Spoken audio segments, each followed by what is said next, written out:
Happy Monday, everybody. Good to see you. Um, if you noticed, it's Monday. It's a new week. Hopefully, you had a good weekend. Um, did some sciencing at home. Got outside. I know Sunday was a wonderful day to get outside and do some work outside and some sciencing outside. Um, I know, no hat today. I'm letting the freak flag fly. The hair's getting longer. The days actually are getting a little short. They go quick. If you're doing fun stuff, obviously that whole statement about when you're having fun, time flies. Time's flying. So we're ending this. I believe it's what, the fifth week now of our challenges, and hopefully everybody is still working hard, still doing sciencing, learning every day. I know my kids went back to school today online, so everybody seems to be just moving forward, chugging along. So good to see everybody out there. Um, if you noticed, I had a thermometer in my mouth. I'm not sick. I just was testing out to make sure that my thermometer that we normally, when we're referencing thermometers, works. And it did. My temperature is 92.5. Now, it's probably a little low, but this is an old this is an old thermometer. And this is when we reference thermometers, they read the temperature of things. And if you're as old as I am, this is what we used to use. You put them in your mouth, you let them sit there for a minute or two. And if you've got a temperature, obviously you can't go to school. Some of us, I won't say any names, used to keep these under our armpits, or we would keep them in our hands or blow on them really hard to make the temperature go up so you skip school. That's not the case anymore. You can't really do that. You don't want to fool somebody and not go into school. Thermometers come in different shapes and forms as well. So this one's an old school one. This one uses mercury. And now, if you know anything about mercury, mercury is not a good material to handle with your hands. That's why it's encased in this little glass tube. So you want to be careful if anybody has these at home with the little hands touching them. Just be careful. The mercury inside the little capillary, that's what we'll call that, is a little capillary. It's a little tube inside there. The mercury expands as it gets warm, and when it expands, it has no place to go but up. So there is a temperature gauge on here reading in Fahrenheit and Celsius, and it'll let you know how high the temperature is in the little capillary here. So these are really accurate. And I will say probably to the Celsius, to the Fahrenheit degree. But if you don't have these, sometimes households have new age thermometers, right? The electronic ones. Now, we used to use this on Reese and Rowan and we still do. And this goes in your ear, and it'll read the temperature gauge from your ear here. Obviously, there's little plastic tubes that go inside, but just another method. Now, this doesn't use mercury. This is electronic. So this uses heat by a little sensor at the very tip of this, and you can read the temperature on somebody by, putting your ear. All right. So two ways that thermometers can give us a temperature reading, and those are what we used to use. Today, I thought maybe it'd be kind of cool to kind of segue off of what we did on Friday. Hopefully you guys were out there and you were building your barometers and maybe you tested them. I didn't see any videos. I'm hoping they worked. Maybe you guys were wanting to leave telling the air pressure to, the professionals, Miss Emily and Mr. Andrew. So hi, Jay. Hi, Renee. So I figured we'd segue off of that and we'd talk about like ways to read the temperature outside, right? Now, obviously, these thermometers, these read the temperature in us. What we're going to be doing today cannot read the temperature us. It's going to literally read the room temperature, or more importantly, if you stick this outside, it'll read the temperature outside. It's not super accurate, but again, we're doing demonstration, we're doing experiments for things that we find in our own home. So that being said, let's get to what you need for this experiment. First and foremost, you need our water bottles. Okay, so the bottles, obviously, I'm sure we still have a lot of them. If you don't have them, we definitely have them.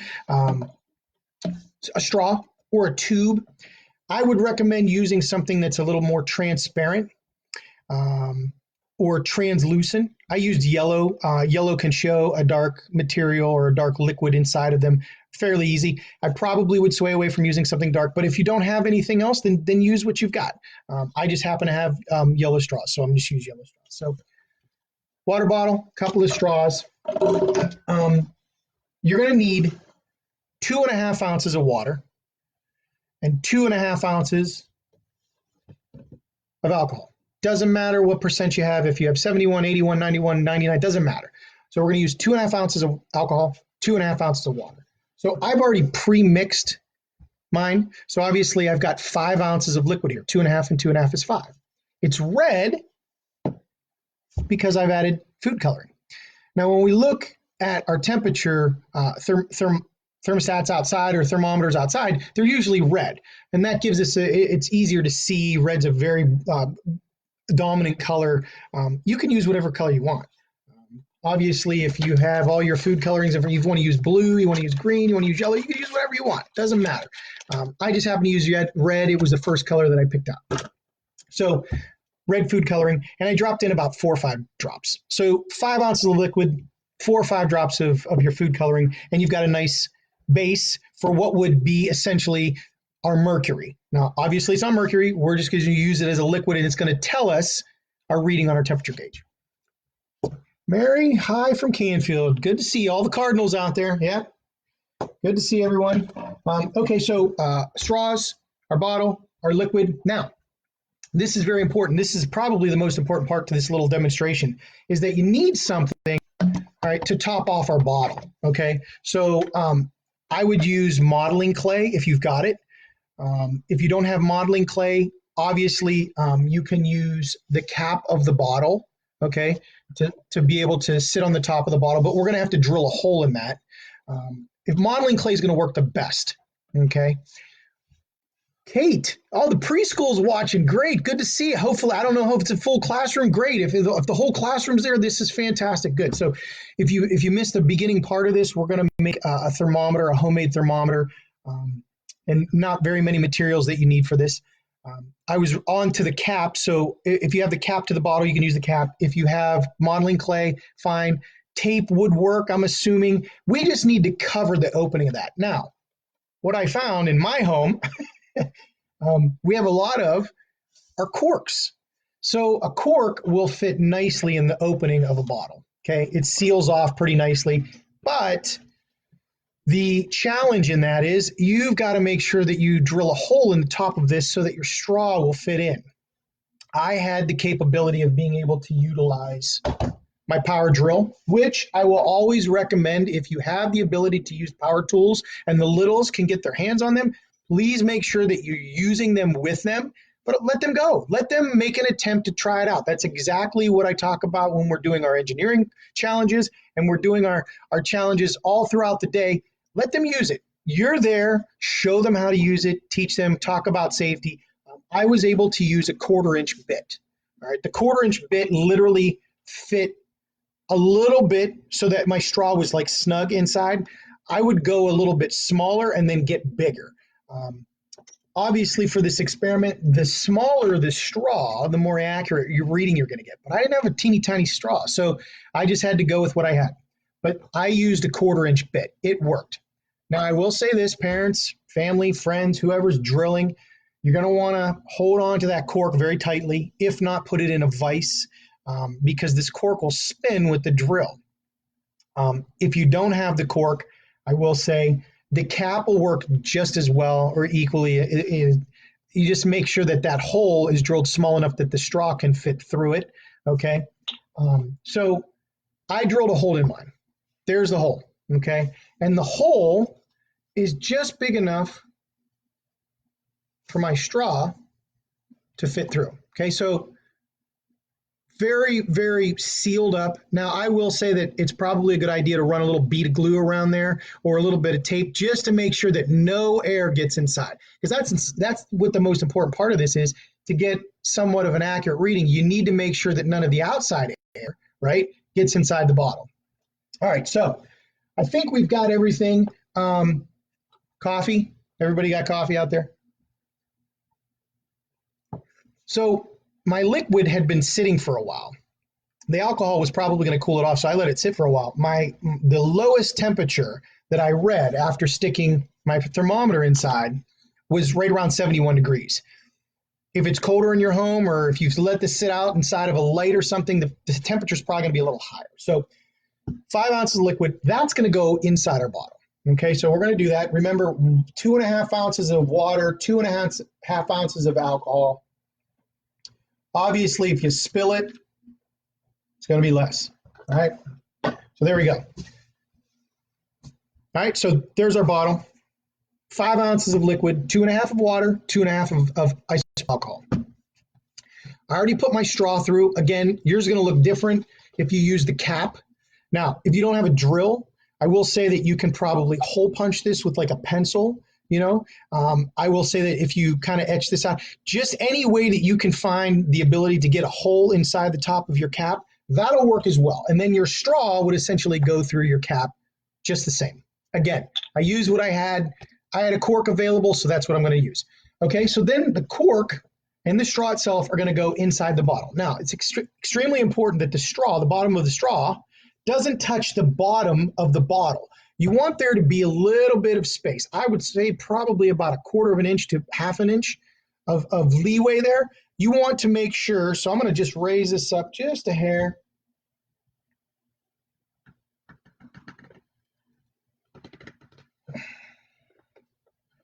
Okay, so there's what the bottle looks like. So you've got your straw, and my straw is not touching the bottle of my bottle.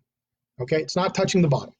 Literally it's coming out. I will say that it's probably, if you want to run a bead of glue around the edge here, or just put a little bit of duct tape around there. Perfectly fine. I'm for the sake of us here, I'm just doing this so that you can, again, so many different modifications that you can make to this to make it more accurate. But essentially, you're getting the idea that what it's going to look like. Okay, so then you've got this little spout. You can cut this. It doesn't matter. You can cut it as short as you want. I just will say that if you cut it too short, then you don't have the ability to raise the straw or drop the straw. All right, so I'm just going to leave mine just like it is. All right, now, obviously, when you squeeze this, you're going to get an amount of liquid, right, outside of your bottle. I just squeezed it. It just came out right now. So you're going to want to let this sit. Now, obviously, the pressure inside the bottle has to go down. Now, my liquid is slowly dropping right now. The camera can't really see it, but it's dropping as we speak. When I first took this, okay, if you notice here, when mine got to room temperature level, that's about the height that it was. It was 71 degrees. So I literally marked with a marker at 71 degrees. Okay, so that gives us the temperature of our liquid sitting right now at room temperature. Okay, just like that. Let me get my napkin here because I was squeezing my bottle. Now, obviously, if you notice, there's my liquid right there. It's dropping. Now, as it gets to room temperature and it sits, and I won't touch it anymore, it'll get down to right where my line was at 71 degrees. Now, if it's not 71 degrees outside, and if it's lower than 71 degrees, what do you think is going to happen? What's going to happen to that liquid in the straw? Okay, it can only go so far. It can only drop to right where the level of the water is. So that's where you're going to get your baseline. So anytime the temperature drops, and I would say like if you go outside last night and it was 40 degrees, you're not going to get an accurate reading of this because obviously that water level has nowhere to go, number one. Number two, if it drops below 32 degrees, what happens to precipitation or water when it gets below 32? I'm sure somebody out there said it freezes, right? So when it freezes, you're going to have a little bit of a problem on your hands when you have frozen water in here. Okay, so just a baseline. And this, again, we're just showing just a basis of what temperature, how it can rise and lower. Okay, so 71 degrees, my temperature's still dropping right now. If it doesn't drop any more than that, I'm going to just level that off. I'm going to mark 71 right there, but I'm going to let it go. Okay, now, let's see who we got here. Special bit. No, Brian, it wasn't special bit. Just your customary Home Depot DeWalt 1/4 inch bit. Yeah. Carbide bits. Let's see. Renee saying aye. Okay. Okay. So we're at this point now. Now, the neat thing about this is if you get cold water, I can get this level to drop by dropping ice cubes into, this cup of water was was filled with water at some point. So if we dropped ice cubes in there, that temperature would drop. But I want you to see what happens. Earlier, what I did was I boiled some water, okay, and I put it in this thermos, okay. Now you should be able to, oh, yeah, see, if you can get real close, you can see some of the steam coming off there. That's good. So I'm going to pour it in my oatmeal bowl here. Hopefully you had a good breakfast. Maybe you ate some oatmeal this morning. All right. Now,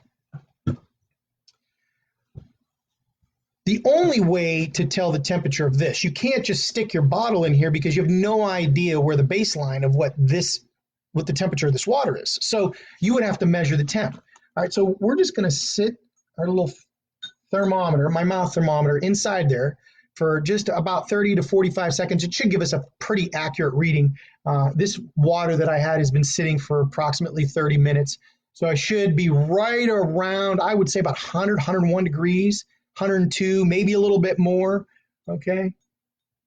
So the mercury, again, remember we talked about that mercury is going to expand inside the capillary there so that it's going to raise inside of my my thermometer. Okay, and then we'll be able to get an accurate reading. So if I look in here, all right, so my mercury, now again, I'm old. All right, so my mercury inside my thermometer here is reading 106 degrees. It's reading 106. Now, if you and I were taking our temperature, 106 would definitely keep us home from school. It definitely would warrant maybe a trip to the emergency room. You never want to have a temperature of 106, but at least we know that's 106 degree water. Okay, so that being said, if I can get this close to the camera here, 106 degree water. All right, we're going to take our thermometer. Now remember, we marked 71 degrees. Now if you have a marker handy, okay, we can literally, when this tops off, now this may shoot off the top of the bottle, okay, it may, I'm not sure. All right, so now, I don't know if you can see it in there, slowly but surely that red liquid inside there is moving up the straw, okay? Yep, it's going up the straw. It's literally at my cork right now. Now, if the temperature outside is hot enough to get the water that you've got sitting on your porch or outside to 106 degrees, you might want to stay inside. You might want to turn the air conditioner on. But I can't see where the level of this water is because it's at my cork right now. Now, it may move a little bit above my cork, and if it does and stops, I can sure as heck mark my straw at 106 degrees and know that there's my line. There's where 106 degrees is. Down at the bottom where I marked 71, that's where 71 is. If you can put some liquid in a bottle, or there's my liquid. It popped out the top. So obviously now what's happening is the water and the expansion of the air is getting warmer inside my bottle. So it's creating pressure. Remember we talked about pressure on Friday. It's creating pressure, and that's forcing this liquid. I'm going to have to move my camera up because that's going to slowly get to the top. It's still going up. Okay, so the pressure inside the bottle is expanding, so that's going to push that liquid up the straw. Now, here's a question. If it gets colder, what's going to happen to the pressure inside the straw, inside the bottle? Good question, right? So it should drop, and you can do this experiment. So the way to do that is to drop a few ice cubes into this warm water. If you drop a few ice cubes into the water, then the temperature is going to lower, and then obviously what should happen, if you're doing this correctly, is this level here, now that's still going up, is going to go down, okay? Simple thermometer. It's a really neat experiment. Again, once I see that this is not moving anymore, then I can literally mark a line right there and say that that's 106 degrees.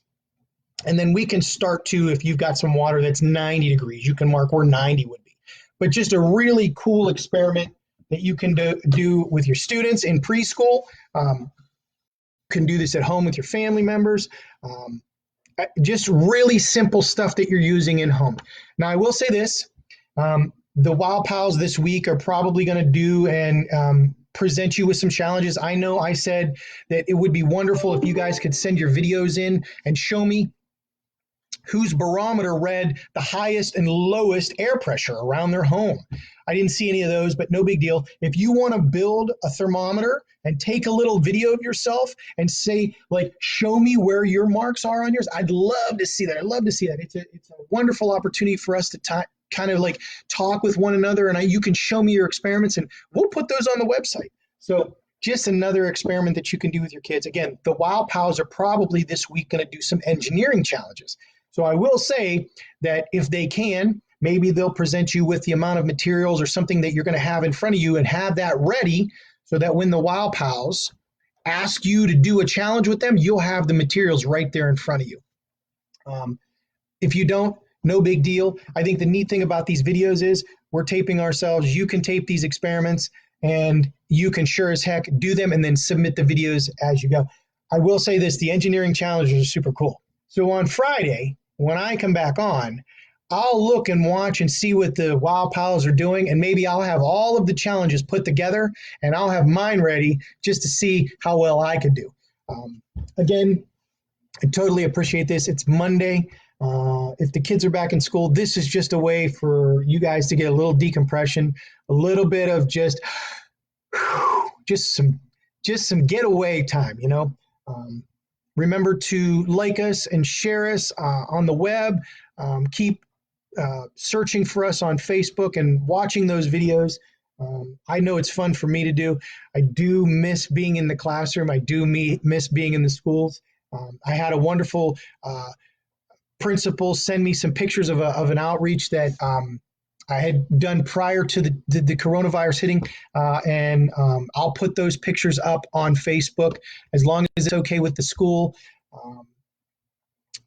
Yeah, good times. So again, like us, share us, and most importantly, support us in any manner that you can, whether if you want to drop off some donations, or if you just want to keep them with you and wait until we're ready to go, and we'll once the doors open, we'll pick up those donations. There's little click tabs on the website for you to share your videos, donate in any manner that you want, whatever makes you comfortable. So again, another Monday experiment. Hopefully you enjoyed it. Hopefully you learned a little bit. Let's see where my temperature. So obviously it dropped a little bit. So that means the temperature is coming down in the water, right? Really neat little experiment. Maybe I'll take it outside and see how high it goes outside. I know there was some sunlight outside when I looked, so I'll get outside today at some point. Okay, happy Monday. Good seeing you. I will see you on Friday. Make sure you watch all the Wow Pals this week. They're going to have some challenges for you. I want to see those videos on the website. I want to see your smiling faces, and I want to see your signs. Happy Monday. Looking forward to seeing you on Friday. Thanks again.